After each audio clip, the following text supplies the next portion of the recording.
Right now we will do book club. So, of course, Wretched of the Earth, Chapter 3. Um, what is it called? The Trials and Tribulations of National Consciousness. This one, I was trying to make it in some way, see it in some way relate to protests and insurrection. The first chapter is really the one that primarily relates to what's going on because it's about violence and violence as a political solution, and particularly like the violence of kind of an unorganized lumpen proletariat, as opposed to like a kind of coordinated workers' revolution and how that's had its revolutionary potential. Che Guevara and drugs, maybe 100 bits. Hello, boy, how's it going? Hey, rock guy. But this one is mainly actually about essentially after decolonization happens, or hello, Pulitzer. Audio. The audio is working. And after at least the colonist has left the country. This is talking about Africa as well as actually Latin America, which is an interesting thing because Fernand brings up in a couple times this kind of semi-colonial military state that happens as a phenomenon of the national bourgeois holding power in Latin America after independence, which is an interesting discussion to have. I mean, I can bring this up later on as well because um, I think it's generally, orthodox colonial of understanding that most Latin American states are still settler colonial states. So I wonder how Frantz Fanon deals with that and relates it to like after African states get independence from their European overlords.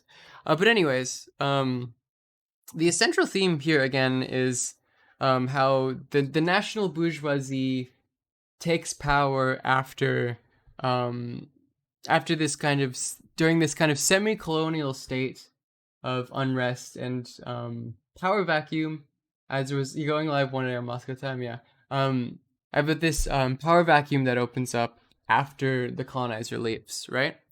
Um, and basically how their taking over of the reins of the states threaten the idea of a national identity itself, like a decolonial national identity. This is an interesting point because what Fanon is very explicitly doing here is drawing a distinction of some sort between the nationalism that he encourages and ethnic tension, or an identity based off of ethnicity. Um, which is it's something that you should probably also keep in mind. Um, that I mean, particularly, and you can relate this to discussions of Black nationalism or whatever. That it in a lot of cases it literally isn't about how we equate like white nationalism with ethnicity and its understanding. Um, Boris, I sent you yesterday was canceled. Oh, okay. Oh, the one that happened today. Yeah, yeah, because it was right. Yeah. Um, yeah. What was I talking about? Oh, yeah. Um, so this understanding of nationalism is dependent on kind of a material, cultural, social cohesion that is meaningfully embodied as the nation is kicking out the colonizer, but comes under a large amount of trouble um, as a result of the national bourgeoisie essentially taking power and not necessarily destabilizing or destroying the colonial situation, but using the colonial state apparatus for their own benefit. So the same, the quality of life for, let's say, even the worker or particularly like the peasant doesn't really change. It's just that there is a there is an individual at the top who is benefiting from it, who is indigenous to that area. Um, and the interesting understanding. Okay, here's a quote. For bourgeois, nationalization signifies very precisely the transfer into indigenous hands of privileges inherited from the colonial period. So they want everything to become nationalized, but that means that means that not the disabling of the colonial bureaucracy and how it functions, but them embodying it and taking power over it. Um, so this is the main, I think, Fanon analyzes primary crisis that happens after the colonist leaves. And it's still, Fanon does kind of refer to it as still decolonization, but there still is clearly work to be done. Brazil during the 30s, sure. My understanding of Brazil during the 30s isn't very good, but maybe. Um, this is about to be saved. Yeah, and I'll upload it on YouTube. Because I'm recording or whatever. Um, Yeah, and then as a result of that, we see this kind of splitting, cultural splitting in society. Again, all this is Marxist. He's making a Marxist dialectical material analysis of history. The national bourgeois are not pursuing the interests of the nation, this new nation, but of their own interests. The kind of more upwardly mobile, lawyers, doctors, judges, etc. That don't question the colonial structure but take advantage of it. And what this also does, Fanon notes, is one of the ways that social cohesion and national cohesion breaks down is that like the urban proletariat and the peasant in the countryside begin to also lose their understanding of nationality. And also, it's important to note when people talk about India in relation to Fanon, because again, this whole book starts with the idea that decolonization is a violent affair necessarily. One of the interpretations in how Fanon relates to India is to say that there is still work to be done, that it isn't full decolonization, and that one of the problems there was that it was violent, which is probably something Fanon would explicitly say, right? But like, so the lumpen proletariat essentially begin to look around each other and compete with each other, right? I'm explaining that poorly. So Fanon gives the example of like, I believe it was artisans in the Upper Volta competing against other ethnic groups, and I think that is Nigeria, for like resources. So there's no looking upwards, but there's a looking sideways, I guess you could say. Old ethnic tensions begin to flare up again. Fanon calls this, we have switched from nationalism to ultranationalism, chauvinism, and racism. So from Senegalese nationalism to Wolof tribalism. And again, of course, this is Marxist. That the Africanization and Arabization, depending on what part of Africa, or I guess the African continent you're talking about, important positions the government is not for the national identity and works to destroy it or bring it down. This is like early decolonial federations, for instance. Essentially, can't the reason that those federations happen is because you can't deal with the breaking down of the national identity after the colonist leaves. And of course, colonialism doesn't fully go away. So this is an interesting introduction that Fanon begins to talk about as a historical process in the 60s of like what you could say is coloniality or like neo-colonialism. Two different concepts, of course. Insofar as the foreign Western companies are still profiting off of exploitation of the colonized. It's just there is a middleman, which is the national bourgeoisie, who is making a shit ton of money off of it. This is, of course, disastrous for national cohesion, and what nationhood degenerates into is ethnic identities buried within, like, let's say, pre-colonial tribal ethnic tensions, as well as no, I guess that's it. Yeah, and of course these ties that begin to break down, and we talked about this, I guess, 2 weeks ago. During colonization, one of the ways that the colonists continue to have power is to pit different, pre-colonial tribes against each other. Because if they're fighting each other, it's hard for them to gain some sort of national consciousness, which is, of course, Rwandan genocide is a great example. Yes, to prevent them from getting some sort of national consciousness and fighting against them, that the colonizer continues to do that. It continues to use its influence, even when the administration is officially not ran by a European. It works to accentuate those ethnic ties or ethnic tensions and break down the nation so that the European corporations can still stay within those countries.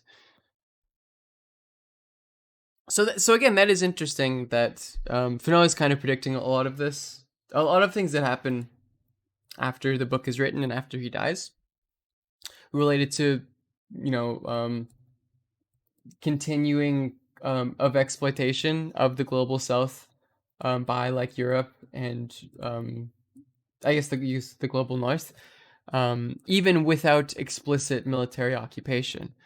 Um, that the national bourgeoisie that facilitate that process are actually inherently against the interests of the nation. That isn't a decolonial thing. Um, yeah, and of course, the Rwandan genocide is an example of the breaking down of national identity, decolonial identity, into ethnic tension. And Fanon also brings up, and we can go right to this, I guess, the development of the party into one that isn't, authentically decolonial. The party essentially conglomerates around the metropolis, or the not metropolis, yeah, is that the word? Sorry, I'm forgetting it. The party conglomerates around the colonial city and ignores the hinterland, ignores the rural area um, after decolonization or after the colonist leaves, and functions in a oddly similar way to the colonial regime beforehand. Again, this is Fernand said this in the previous chapter. It's why like you can have a decolonial country nation, I guess you wouldn't call it a nation in this sense, that has a hinterland that is entirely, uncontrolled by the new nation, right? It's because the colonial understanding of space, the reorganization of it into the kind of the colonized rural hinterland, and then the colonizer in the city, in the new city, where the resources are extracted into the city and then into the mainlands, continues. It's just that the resource extraction happens to the city for the national bourgeoisie. Um, One of the things that the party develops during the decolonial revolution against the colonists, and then still continues to function like and then after the colonist leaves, the party begins to do in some ways what the colonists did before. Fana also mentions like that this party becomes the interest of a particular ethnicity against others. It's the conglomeration of power, this centralization of power, which is interesting because in many senses, Fanon is arguing for some sort of decentralized rule. Um, and that we need to what was the quote about capitals? This is I'm jumping around here. The myth of the capital must be debunked. That essentially that governing from and centralizing political power in the newly free decolonial nation within a capital, particularly the capital that the colonizer centralized power, will inevitably still create those same relationships of power that allowed colonization to happen. It's not a reorganization of space. Again, what Fanon analyzes colonialism as fundamentally is a reorganization of space, the colonial sector and the colonized sector.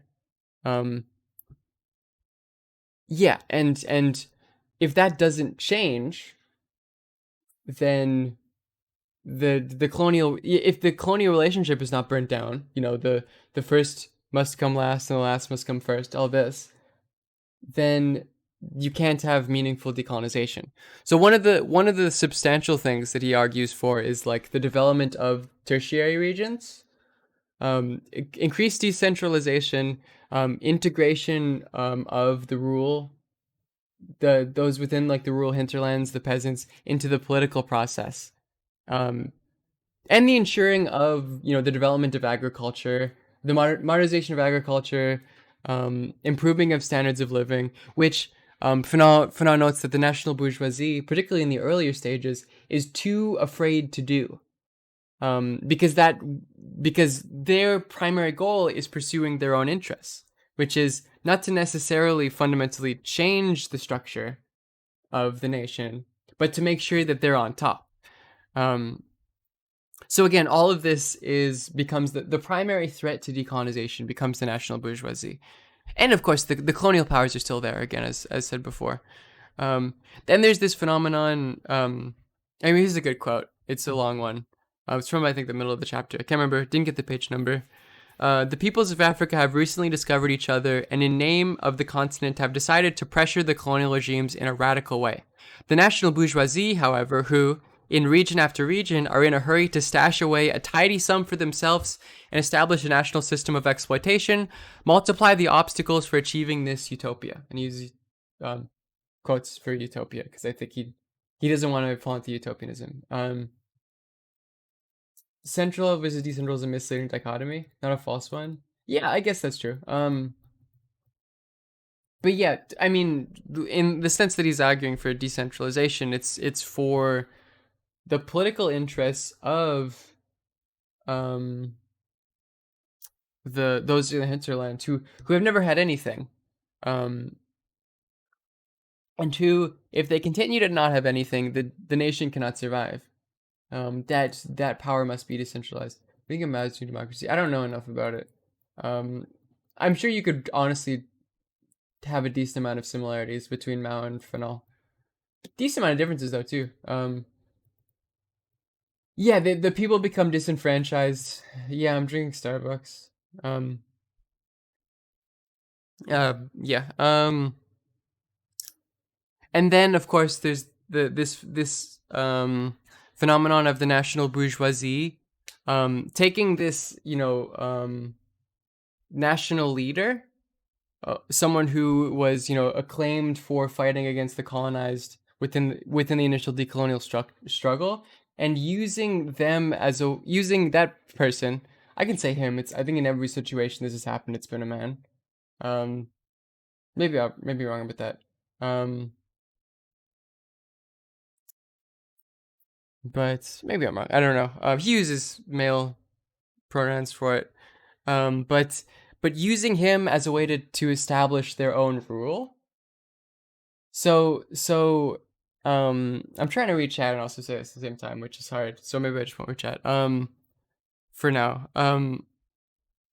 The way, and Fanon notes that the national bourgeoisie compared to, let's say, the bourgeoisie in the industrial world is very different because the bourgeoisie in the industrial world is essentially a political force that is solidified, that has a culture and an economy that justifies their existence and the social structures that they benefit from. The national bourgeoisie and the decolonial nation don't have that. Fanon says, they don't have national clout. Economic clout is the word he uses. I'm not sure if Nelson is a correct comparison. This is, I guess, more autocratic and earlier on.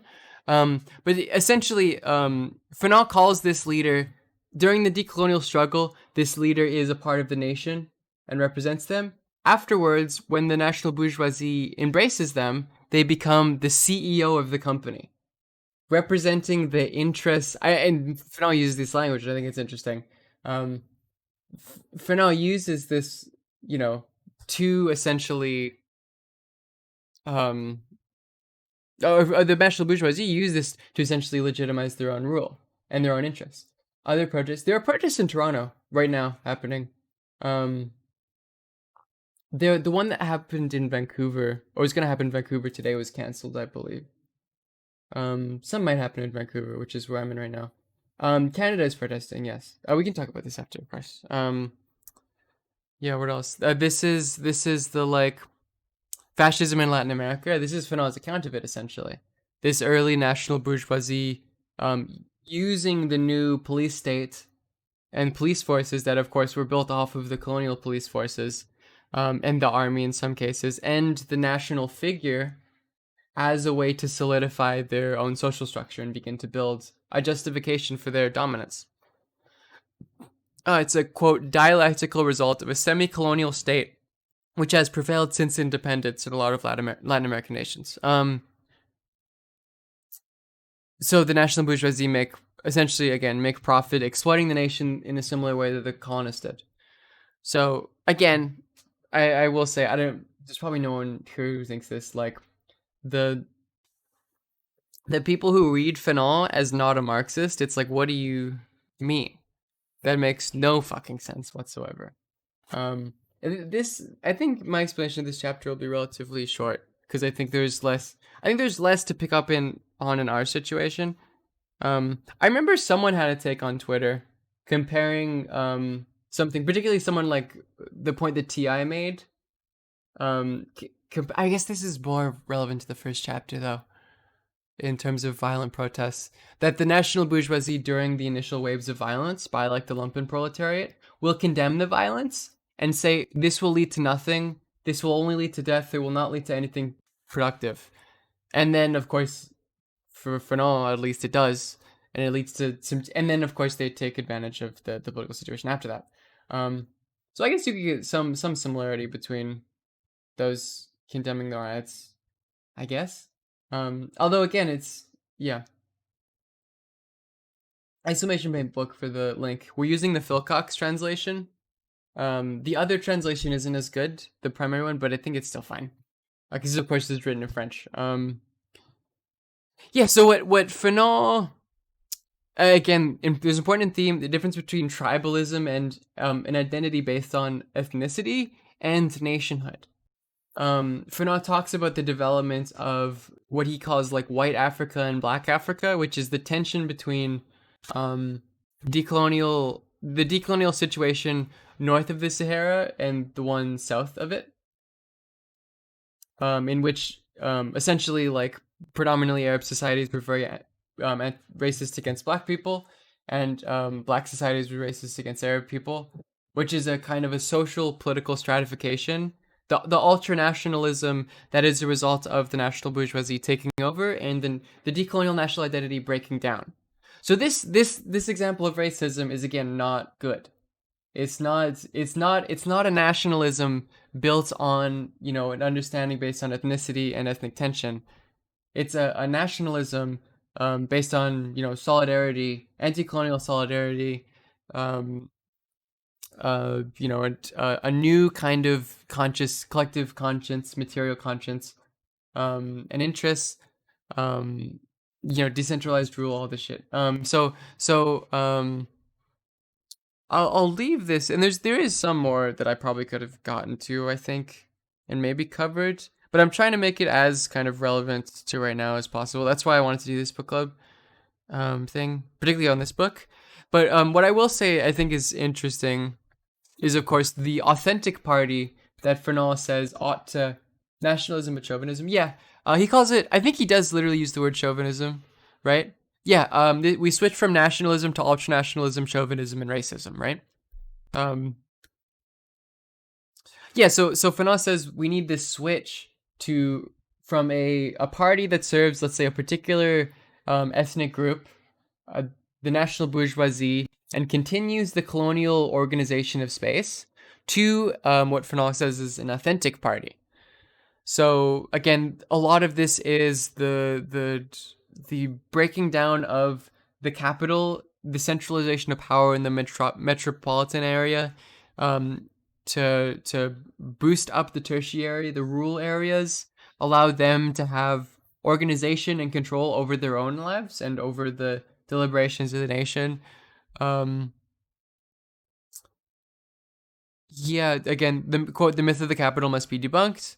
And the national policy must be essentially for the rural masses to have power. There needs to be an explicit political ideology. Fanon thinks it's socialism, communism, that is put into place and used across the nation for it to be genuinely productive. What the national bourgeoisie want to do is be kind of to give platitudes about this new nationalism and about decolonization, but have no meaningful national policy. To emphasize kind of big tent shit where it's like, oh, we can't specify too early, it's too dangerous. If we specify too early about what our national and political goals are in terms of policy, it might break down. But that they continue to do that instead of creating some sort of meaningful policy, particularly on how to help those who are most destitute as a result of colonialism. And that again, an authentic party would do the opposite, and that organization now needs to be done by those. Fanon gives the example of like the intellectual who, and he gave this example during the phase of violence as well.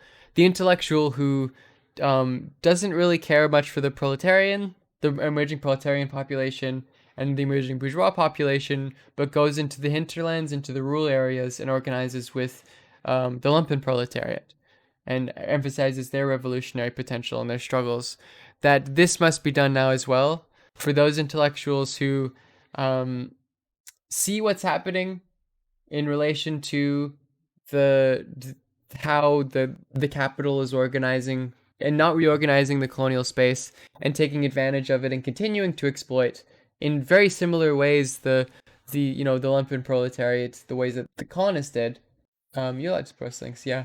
Um, and say we need something better. We need to embrace some sort of actual meaningful national policy to help these groups, allow them to have political power and influence over their own lives and to reorganize space, right?